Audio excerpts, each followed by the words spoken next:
This is every student you'll meet in college, told to you by me. For context, I used to be in college, a small one, but these archetypes are everywhere. So you can trust me, probably. We all know someone who is dumb or who just doesn't pay attention in class. Then you get back your bio exam, excited that you scored a 75 out of 100. And then you hear it. The person who can't even tell between their right and left foot scores a 95 out of 100. You know this person before you even met them because they viewed your LinkedIn profile like 5 to 6 times, treats every lunchtime and bathroom break as a networking opportunity. They could be doing econ, they could be doing fucking mathematics, they could even be doing psychology. It doesn't matter, to be honest, because their whole personality is just them asking, what internships have you applied for? Oh, I got into this internship. Oh, have you gone to this internship? Yeah, have you seen this internship? All this is about is LinkedIn and internships. So this person has not even taken a psychology class, but after getting 1 to 2 White Claws, they become a philosopher for the ages. They start questioning everything, but somehow never question their own fucking voice. Everyone on campus knows this person's name, but no one really knows sure why. Maybe they tried to share a case of beer with an RA after getting caught, or maybe they had a TikTok go mega viral. Maybe they stole something from a rival school. Most likely they will fall flatter than a flat earther in space, or use their so-called school fame to get a low to mid tier marketing job. That's it. No matter what day, no matter what time, no matter even while you're in a conversation, they will find a way to cough. At first it echoes through the lecture hall like a drone strike in the Middle East, but eventually it will become white noise. And when it finally stops, you know this person is either dead or just dead. They don't skip class much. They're probably blessed with never getting sick, but at what cost?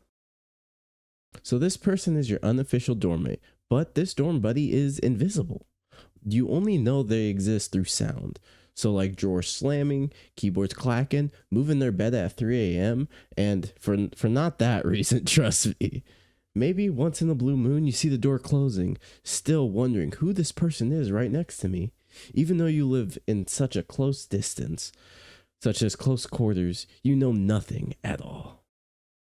Don't get this confused with athlete student or student who is an athlete now. These people actually take school somewhat seriously. They recognize that they'll never become a 6'10" LeBron James clone that makes it into the league right after high school. So they have a backup plan for when their pro dreams get shattered. Unfortunately, I know a lot about this archetype. They might be really good at their sport, or they might be complete trash, but one thing for sure is that they don't give 2 fucks about school. All they came to college to do was play their sport, and that's it. These people either have the bare minimum to pass their classes or average a 1.0. These people are sneaky athletes who really put in the work in both schooling and athletics. They get straight A's and are dogs in whatever sport they play. Maybe they're not the best, but they are the most technical. This person decided they needed a year to find themselves. They always come back with a man bun, sandals, and sounding like a motivational TED talker. Either they spent the whole year becoming a full-time degenerate, or went to the nice part of a second world country like Peru. They claim they've achieved some awakening or something like that, but they lack basic skills like cooking or even doing laundry. Their whole college life is about the 1 year they took off. This person shows up to class far less than the shark attack. On the off chance they show up, you'll realize they spend their entire time looking up flights to some random party city that will most likely overlap with the group project that's worth 60% of the grade in the class. They'll graduate without seeing 90% of the campus, let alone a library. There are 2 things that are in common with these students. They're extremely rich, and they pay full tuition to attend the school, and are the furthest thing from an academic weapon you will ever see.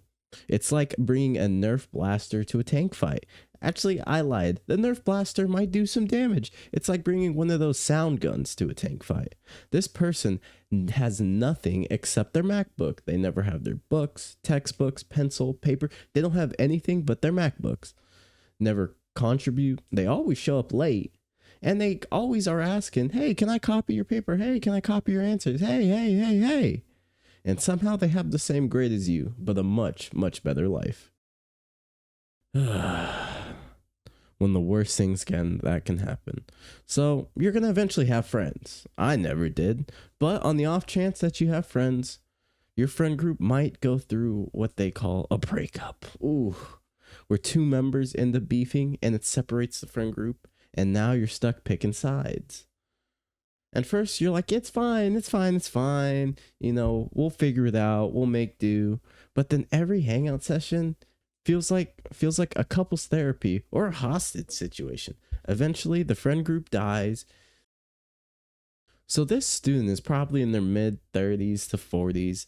They're in the same seminar as you, already have a mortgage and a family and also 12 kids, but is sitting next to a bunch of 19-year-olds discussing the Odyssey. They become best friends with the professor because they're the same age. This person is your dealer, party setter, and guardian angel. Are they the best influence? No. Are they fun to be around? Absolutely. This person gets drunk off of a single White Claw. Yes, I mean one White Claw. And they have that voice. We all know the voice. The voice that makes you want to punch a newborn baby in the face. And the final one I will be talking about is the RA who does not give a fuck. These type of people do not care if you're drinking in your room, but they are the nicest RAs you will ever meet. They don't care as long as they don't see it. Honestly, they're probably high as fuck in their room, getting a discounted or free housing and a $200 monthly check.